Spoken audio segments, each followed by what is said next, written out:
Cowboys practice at the Star in Frisco. But I hopped in my car, realized I needed some gas, so I was like, I'm gonna hop on and talk to y'all for the next, I don't know, 15 to 20 minutes it might take me to get there in this traffic. But I was watching the Cowboys documentary that just dropped on Netflix before I left the house. I hate when people are in the wrong fucking lane. But I was watching it. It's called The Gambler and His Cowboys, America's Team, The Gambler and His Cowboys, excuse me. And I was just at first I was just kind of curious, because there's been a good amount of promotion about it, but it's like you hear so much about the Cowboys, you start to think that like you've probably heard everything. You know how the team was purchased, and you know about the stories of the 90s and the dynasty of the 90s. Love you too, Calvin. And what's up, Dak Owns? I don't know that account. Welcome.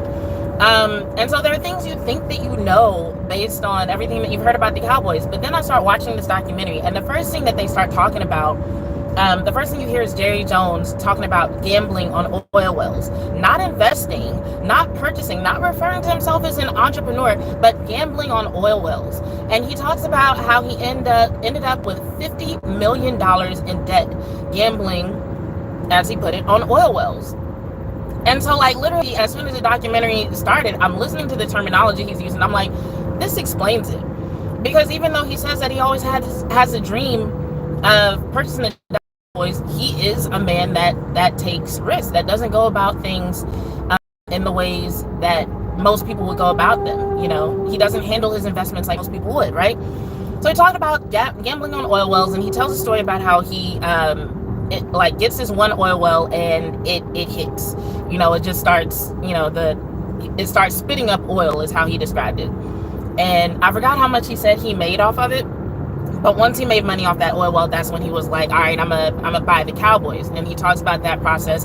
The coin flip story that a lot of y'all have probably heard about, flipping for $300,000 on the price that he lost. And he's like, I'm fucked. Now, Jerry Jones cusses a lot in this documentary also. So if you like the raw version of Jerry Jones, it tells it like it is and cusses a lot and, kind of country, you're going to love this documentary. You see a lot of that, especially in episode 1. But I think the part of the story I'd never heard was how the Cowboys were received by the public before Jerry Jones got there. Because the way people talk, you would swear that the Cowboys did not become a spectacle until Jerry Jones got there, and that he made them that way. Now, I don't know if it's comparable, because, like, of course, before Jerry Jones on the Cowboys, we're talking about the mid-'80s, the '70s, and so media in general was just different. Sports media was different. The way headlines were treated was different. The way news was handled was different, right? So who knows? But they did have the name America's Team before Jerry got there.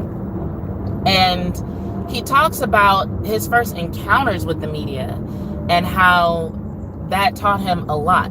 And that was another thing that explained everything to me, because, like, him buying the Cowboys was a huge ass risk. He didn't know what was going to happen. And then some of the moves he made after he bought the Cowboys were a huge ass risk, like getting his kids involved rather than hiring other people who have been used to working with professional football or professional sports. The firing of Tom Landry is something that they talk about in episode 1. Thank you, Calvin. $800,000 is what he made off that oil well. I see you watched it. But he talked about the press conference, and he talked about the situation where him and Jimmy Johnson went to the Mexican restaurant, and someone recognized them and took a picture, and that ended up going what would be considered viral in the 80s, right? So in other words, it was in newspapers, like people were talking about it. Like they took a picture and ended up in newspapers, and that was 80s viral. Anyway, so when he's talking about that experience and his experience with the media, and he says that, it taught him a lot about, I think he described the Cowboys as a bomb, right? He got the Cowboys as a bomb, and he said that, like, having that experience taught him a lot. But I'm like, it didn't teach him a lot about how the media works. I think it taught him a lot about how he could use the media. Because one thing that they were talking about in this documentary was, like, all the hate Jerry Jones was receiving. Which, first of all, that taught me something about Jerry Jones, because I'm like, he's been getting hated on since the day he purchased the Cowboys. So of course, now that, you know, people are upset that he's not winning championships, or they don't like the decisions he's making with contracts, like, this was at a time when he was broke. So broke that he damn near became an alcoholic. And he didn't give a fuck what people were saying about him. Now he's become a millionaire in his own way. You definitely can't tell him shit now. He's like, I've been dealing with motherfuckers in Dallas hating me for 30 years. What the fuck you think you're gonna tell me now? Y'all not billionaires. What the fuck you think you're gonna tell me now? So definitely a big thing. By the way, I appreciate all of y'all coming in to watch. Please hit the like button while you're here. So that was one thing. But also, with all the media, you know, despite all the hate, the media was still showing up. The media was still reporting on him. And so I think the situation with that picture of him and Jimmy Johnson, I think he learned from that moment. He's like, you know what? They're going to report what I say anyway, whether they like me or they hate me. So as long as I'm giving them something to talk about, as long as I'm giving them something they can put in the headlines, I can control the narrative. Because it's not like they're going to stop showing up. It's not like they're going to stop showing up to these press conferences. It's not like they're going to stop taking every opportunity that they can get to write about the Cowboys. So like when Jerry Jones first bought the team, they didn't start winning instantly. So he was dealing with the fact that he wasn't making money for real. As a matter of fact, they were losing $1 million a month, I think it was. Kelvin, correct me if I'm wrong. But he was losing $1 million a month. They were losing at first as a team. And then people didn't like the fact that he hired Tom Landry. People didn't like the fact that he was from Arkansas. So he had a lot of fucking strikes against him. So all he had in terms of how can I spin this was, what can I say in the media and how can I use that to my advantage? I told somebody the other day, I was like, wouldn't it be funny if Jerry Jones is secretly a succubus, like, from media? Now, if you know, like, about certain types of content, you know what a succubus is. Basically a demon who relies on sex for their life source. But I was like, what if Jerry Jones, like, literally lives off of media coverage? Like, that is the force that is keeping him alive. Just jokes, of course. But I think him placing a bet, like betting everything that he had, you know, and then we didn't see Stephen Jones and the kids a lot in the promotions, but we do see them in episode 1. And so when Charlotte is like, I don't know anything about running a professional football team, and Jerry is like, well, me either. Like, and they talk about how basically their dad told them that it was going to take everything for the family to move in, and basically asking them to trust him and bet on this working. And so I'm just like, he put everything he had into this team. So when it came down to, like, what can he do differently, that was literally the only card that he had left to play, was the media.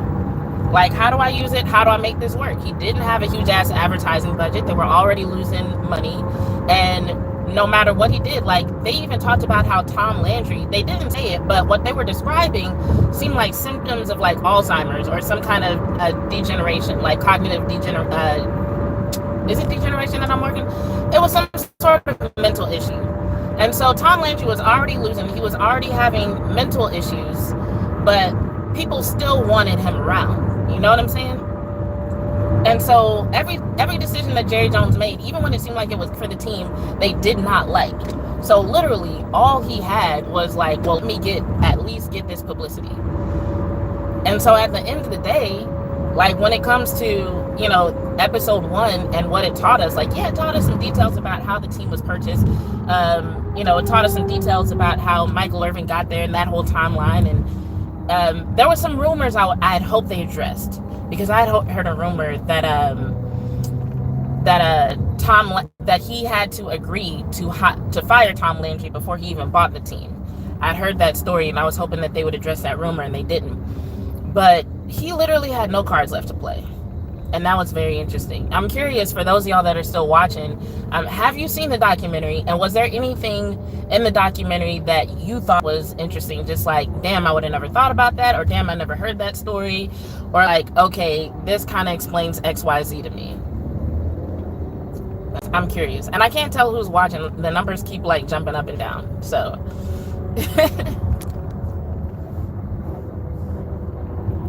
And I know part of it might be my signal. I do apologize if the signal is bad, because I'm driving. And so there are places where the signal is good. There are places where the signal is not as good. So I don't know what kind of audio and picture y'all are getting. It might be just fucking terrible. Okay, Kelvin said that it was put in the contract to fire him. Yeah, I'd heard that, but they didn't say anything about it in the documentary. And to me, that's kind of significant, especially considering that they told the whole story of Tom Landry getting fired and how the public in Dallas received that news. So I thought they would at least address that rumor. I don't know why they didn't, maybe for legal reasons. Speaking of legal reasons, I'm going to take a quick detour here because I saw a headline about Charlotte Jones this morning, and I've already seen some responses to it, and I haven't had a chance to read about a lot of it. So like, feel free to comment in the chat if I'm getting anything wrong. Don't know how this conversation / interview happened or why, but apparently someone was talking to Charlotte Jones and the topic of Micah Parsons came up, and she said something about how there are contract disputes going on across the league, but because it's the Dallas Cowboys, it's getting more attention, yada, yada, yada. And there's some people who are pissed off about this, I guess because they feel like either one, she's wrong, or two, she's downplaying the situation. So I'll say this about what Charlotte Jones said. I don't think she's wrong. I do think it's different when it's Micah Parsons, because I have heard about some of the other contract disputes going on, and even in those cases, like the situation with the Commanders and one of their receivers, I forget the name of the guy, my apologies, my ADHD makes me forget names, but like even in that situation, that's a situation where that receiver is looked at as a staple of the team, you know what I'm saying? And so I think when it comes to the situation with Micah Parsons, it's like, yes, it's the Cowboys, but it's also the fact that Micah is considered a staple of the team. There have literally been debates about whether or not the Cowboys can expect to win, whether or not the defense can even be effective if Micah Parsons is not there. And so I feel like that's the detail that she kind of left out or missed. Like, yeah, there are contract disputes going on all across the league. The Cowboys are not the only people who are dealing with that, but I don't think that's the only reason people are talking about it. Like, losing Micah Parsons would be kind of a big deal, a little bit of a big deal. Like, it would be one of those things that people will talk about for a very long time, especially if the Cowboys don't have a phenomenal season. They will not give a fuck about the new head coach who's never been a head coach before. They will not give a fuck about the new defensive coordinator or any of that. They're going to be like, look at you, you're losing and you let go of Micah Parsons. That's going to be the narrative, you know what I'm saying? And so I get if people are disappointed that she kind of ignored that caveat, but at the same time, I'm kind of like, what the fuck do y'all expect her to say? It's like, even had she said no comment, it would have made headlines. Would have been reading headlines that said Charlotte Jones refuses to comment on Micah Parsons' contract situation, and they would have like deduced something from that. And so if you already know that, the last thing you're going to do is speak against what the owner of the team is doing, what your dad is doing, because that for sure is going to make headlines. And if you don't want to deal with people talking about you agreeing or saying what's already been said or saying no comment, you for damn sure don't want to deal with the circus that would ensue if she said something suggesting that she thought Jerry Jones handling this poorly or handling this wrong. Like, so I don't have a problem with what she said. I do think that leaving out that detail is a pretty big detail to leave out. But at the same time, like, and this would happen sometimes when I would be in media scrums where somebody would ask a question and I'd be like, what exactly do you expect them to say to that? Like, do you expect them to say anything else other than what they said? Whether it's, you know, a cookie cutter answer or a politically correct answer, or they're giving the right and acceptable answer. What do you expect? What do you expect? So, like, nah, I didn't really like the answer, but at the same time, I don't expect nothing else. I'm the type of person that I can disagree with you, but also acknowledge it makes sense for you to say that shit. I don't like it, not a fan, but it totally makes sense why that would be at least your answer, if not your real perspective. And then it's like, going back to the documentary, she said in the documentary that she didn't know anything about running a professional football team. And it's like, a lot of her role hasn't really dealt with personnel and contracts since she has started working with the Cowboys, since they bought the team. So I'm like, it makes sense. That's why I'm like, why did they even ask? The only reason they could have been asking Charlotte Jones about that situation is to get a response out of her, something that would be headlines, something that would get clicks, because she has never had anything to do with contracts. So why the hell would you do that? E. Carter says, what team you represent? I cover the Cowboys a lot. I live in Fort Worth, so I cover the Dallas Cowboys and Dallas Wings a lot. Kelvin said she isn't wrong, but she doesn't understand the whole situation. Max, honestly, I think we might not understand the whole situation. I think there might be things related to this that even the fans, even the public are not privy to. Kelvin said, what the Joneses are realizing is the charm of the Cowboys is starting to fade. And see, Kelvin, that's the part that I'm not sure about, because going back to the documentary, like we just talked about, folks been talking shit about Jerry Jones for various reasons for 3 decades. And so let's say this is the time that it actually starts to fade. Like, how would we know? Because like what's happening now is not that much different than what has happened in the past with other decisions by Jerry Jones that have been deemed questionable. So it's like, I understand individuals saying that the star is starting to fade because they feel away. But like, is there any actual evidence for sure that all of a sudden the Cowboys are going to lose their fan base, which is vastly larger than any other NFL team and any other sports franchise? I think sometimes when people say that the Dallas Cowboys have the biggest fan base across the world and are the most valuable franchise, the gap between them and other teams gets downplayed. It like what they need to start adding is they're the most valuable franchise, and it's not even close. Like even the Chiefs, who have won 3 Super Bowls in recent years, they are worth just over half of what the Cowboys are worth. Just over half. So when people say things like, well, if you want to make money, Jerry, you get attention, you should win championships. He's looking at the facts and figures and saying bullshit. The studies show, the numbers show that y'all don't give nearly as much of a fuck about championships as y'all say y'all do. So I really can't be mad at it. Thank you for whoever hit the like button just now.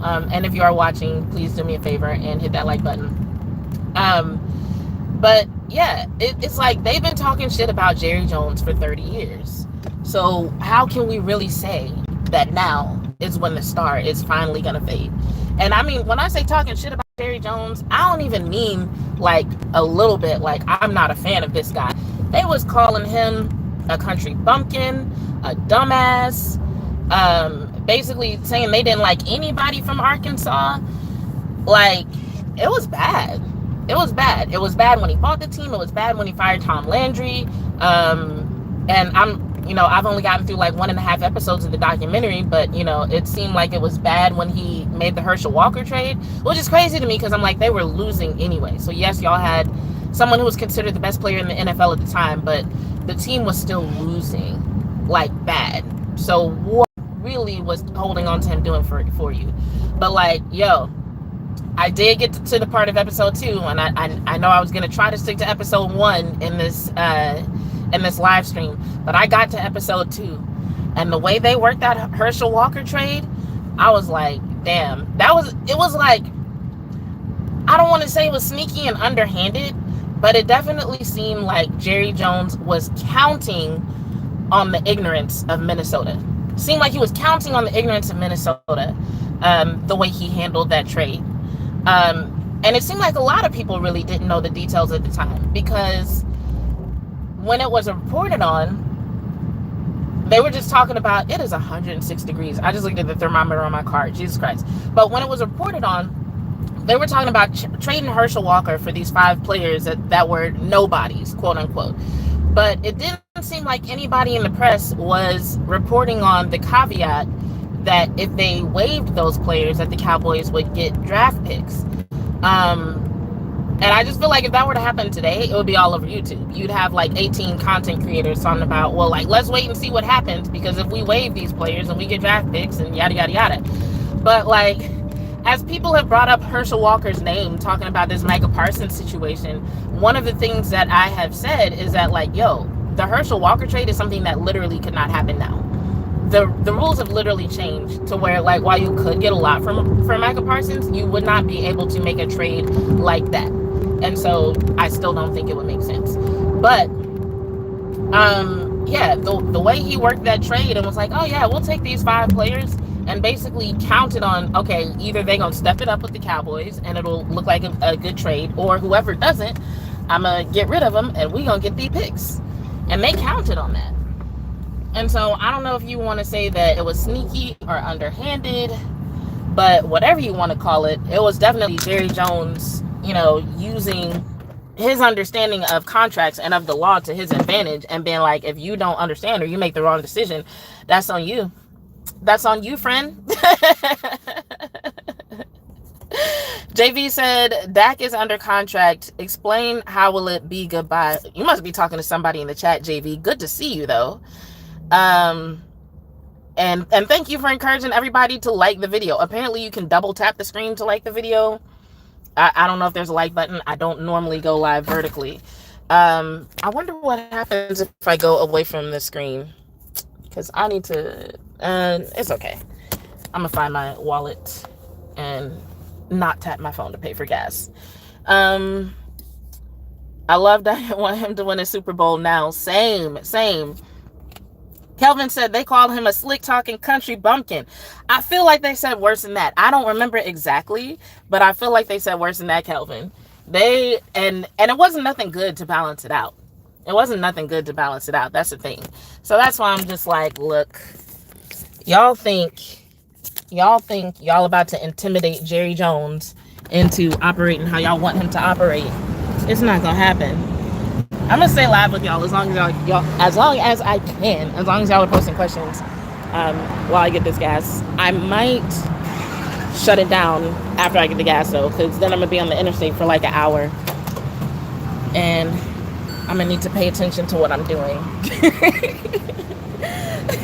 and not be wondering about how to end the stream. I love how gas pumps ask you like 5,000 questions just to get some gas. It really be like, are you a member? Do you want a car wash? Are you sure? Are you mad at me? What you doing later? Any other comments or questions about the documentary? JV says Dak needs a complete team like every other previous Super Bowl winning team. Does he have a complete team now? You know what? That is a good question. Hold on, I'm gonna hop in the car while I answer this for you, JV. So that is a good question, and here's why. I was actually thinking about this in the shower today, because yes, bitches love sports, so we will think about sports in the shower. I was thinking about this while I was in the shower today, because I'm gonna agree with Calvin. I don't think he does. But what's interesting is that when it comes to hold on. I think I might have used the wrong card. It's whatever. Let me answer this real quick, and then I'm gonna figure out why the gas pump stopped. When it comes to the defensive side of the ball, right? Eberflus has been pretty specific about what he's looking for. He said that it's an attack front, and he's described what he's looking for from the D-line because it's an attack front. And they've also talked about the linebackers, and pretty much if you know anything about an attack front defense, you kind of know what Eberflus is looking for. He's looking for D linemen that can shed blocks, that can get off the ball super quick, that can penetrate. He wants them playing behind the line of scrimmage, not holding up blocks. It's no longer their job to keep the linebackers clean like it was last year. Now it's their job to basically create chaos and disruption so that linebackers can eat, right? And then when it comes to the linebackers, we know he wants them to be fast. We know he needs a strong Mike that can communicate, and get downhill. We know that he wants a strong Will that can go sideline to sideline. You kind of know what to expect from corners. The only question is, are they going to do a lot of zone, man, press man, right, whatever. But like basically him saying he wants an attack front and describing what he's looking for, you kind of know what to look for at each position. You know what I'm saying? Like even with the corners, the reason why people are saying that the corners were so bad in the preseason is because they're looking at it, they're like, that's too much cushion. That's not going to work in this defense, right? So we know what to look for. On the offensive side of the ball, they've talked about wanting to be more physical. They've talked about wanting a run game, but they haven't really been specific about how they're doing that. So like I was watching the Bengals and the Commanders preseason game, just like how the Cowboys have been playing the preseason games. But I'm watching the Commanders and the offensive line, they're doing pulls, they're running the ball. I mean, they had a 74-yard touchdown drive that was all on the fucking ground. And they didn't give a fuck about hiding everything.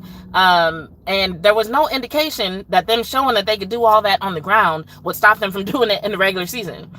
It's like they ran that ball like, we dare you to try to stop us. Yes, this is what's coming to a stadium near you, and we dare you to try to fucking stop us. You can watch all you want. You can watch all you want. Watch us run this ball down your throat.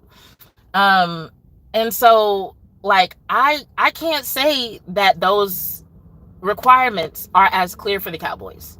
I can't say that it's as easy to tell what they're looking for or what the offense is going to look like if they get the pieces they're looking for. So it's like, not only does Dak not have a complete team, we don't even really know what a complete team will look like if they were to get it.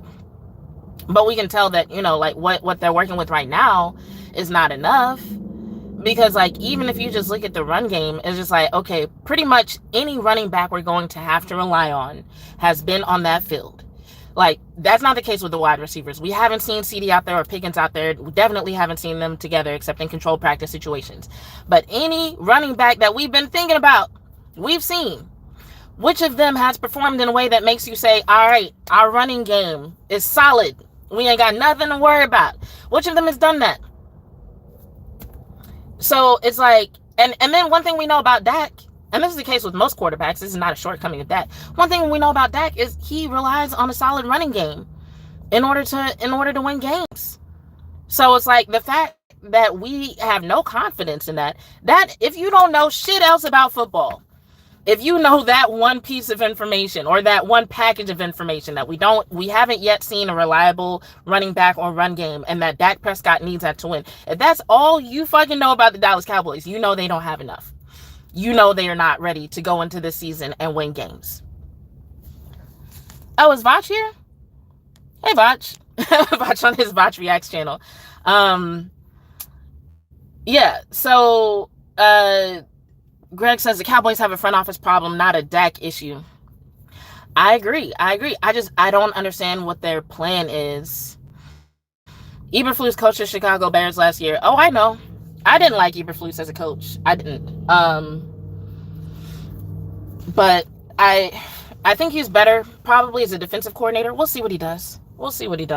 I didn't like his decision making as a defensive or as a head coach. But a lot of the stuff that he executed poorly, in my opinion, is stuff that he won't be responsible for going into the season. So it is what it is. Kelvin, you said they want Dak to keep them relevant. What you mean, like Dak is a good enough quarterback to keep them winning just enough games to keep them relevant? Is that what you mean?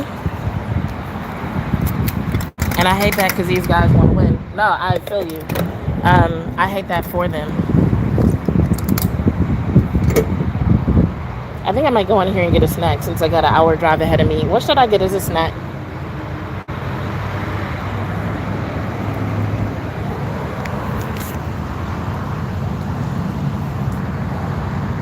What else we got? Dak doesn't play defense either. The statement is for educating the so-called Dak fans who want him gone. I feel like there's a lot of education needed among Cowboys fans. If I have to have one more conversation with somebody who doesn't seem to understand that, like they don't seem to understand what an attack front is, or that's what Eberflus is trying to do. And I'm like, if you don't understand those things, what the hell have you been watching? You just been watching preseason film with your own opinion and not even taking into account what these coaches have said. But anyway, I don't want to walk in this convenience store yelling. So I'll probably catch y'all after practice or something.